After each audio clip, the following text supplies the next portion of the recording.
Welcome. You're with the Nasty Pastor. I'm back with another full reading of Stolen Legacy, Part 2 of the introduction.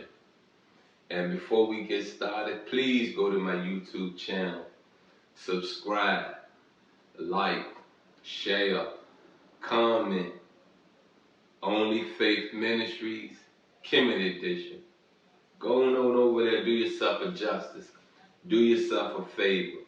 Open your mind to the truth. Open your mind to your history. And if you're really viewing me, if you're really keeping up with me, turn your notifications on. You know, this will probably surface once a week. You know what I mean? This may surface twice a week. Twice a month. You get me? It depends on how swiftly I can get through this. It depends on how swiftly I can get through the other platforms that I am engaged with, that I am having content moving on. And once again, I just say this to you, you know what I mean? I am the Nasty Pastor. It don't get no better than this. I am the truth. I will give you the truth. Anywho, it's 2024. Life may be a little better, but it's never nothing wrong going into your past, revisiting your history, revisiting your ancestors. In order for you to get ahead, you have to figure out the past. Anywho, let's get into part 2 of Stolen Legacy. The author is George G.M. James. And it starts off, in order to purchase books on science, they must have been in circulation so as to enable Aristotle to secure them. If the books were in circulation before Aristotle purchased them, and since he is not supposed to have visited Egypt at all, then the books in question must have been circulated among Greek philosophers. If circulated among Greek philosophers, then we would expect the subject matter of such books to have been known before Aristotle's time. And consequently, he could not be credited either with producing them or introducing new ideas of science. Another point of considerable interest to be accounted for was the attitude of the Athenian government towards this so-called Greek philosophy, which is regarded as foreign in origin and treated it accordingly. Only a brief study of history is necessary to show that Greek philosophers were undesirable citizens who throughout the period of their investigations were victims of relentless persecution. And the hands of the Athenian government, Anaxagoras was imprisoned and exiled. Socrates was executed. Plato was sold into slavery, and Aristotle was indicted and exiled. All these philosophers, they came back and basically killed them. You got me? Basically killed them for how they saw life, what they spoke about in life. See, there was no freedom of speech back then. You feel me? See, when you look at the 42 laws of Mott, and when you go into our American Constitution, you can see things that are relatable. You can see some things that Malcolm X, that Martin Luther King Jr. put in place, that they revisited, revised, and changed to the now. You feel me? We have freedom of speech. Back then, you didn't have freedom of speech. Even if you was told you can speak, there was a certain way you had to present your problems, your issues to the Pharaoh, to the king. You get me?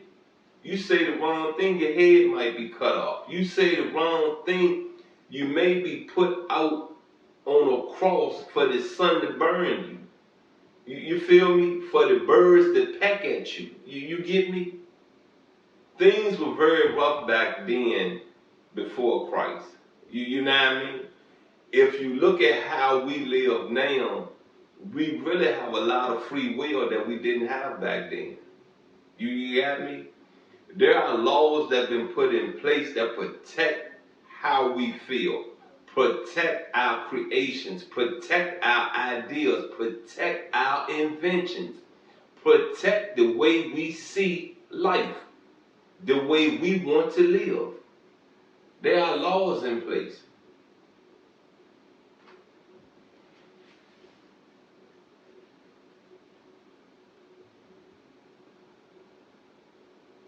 Another point of considerable, oh no, if circulated among Greek philosophers, then we would expect the subject matter of such books to have been known before Aristotle's time, and consequently he could not be credited either with producing them or introducing new ideas of science. Another point of considerable interest to be accounted for was the attitude of the Athenian government. Okay, I apologize. I'm going to stop and I'm going to pick up right here, only pick up right here.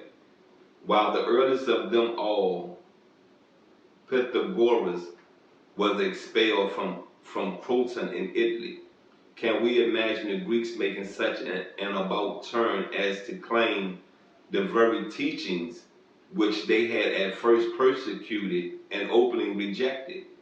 Certainly they knew they were up usurping what they had never produced, and as we enter step by step into our study, the greater do we discover evidence which leads us to the conclusion that Greek philosophers were not the authors of Greek philosophy, but the Egyptian priests and hierophants. See, it's even told that in Jesus' time, Jesus came to the ancient Egypt Kemet temples to study. You got what I'm saying? To go over their teachings, their wisdom. You feel me? There was a lot of wisdom and knowledge, spirituality over there in Africa. You feel me?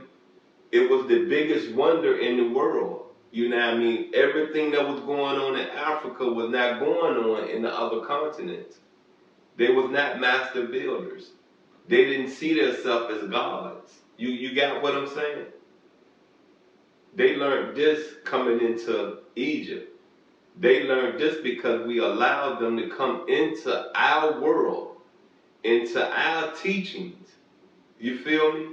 That's why I say to you, what Moses took out of Kemet, we can't be mad at Moses for how it re-entered Africa.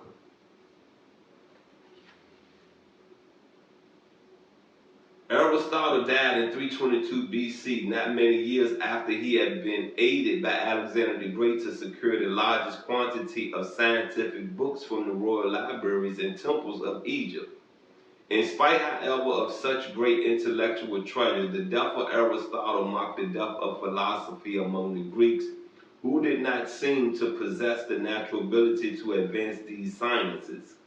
Consequently, history informs us that the Greeks were forced to make the study of ethics, which they also borrowed from the Egyptian summum bonum, or greatest good.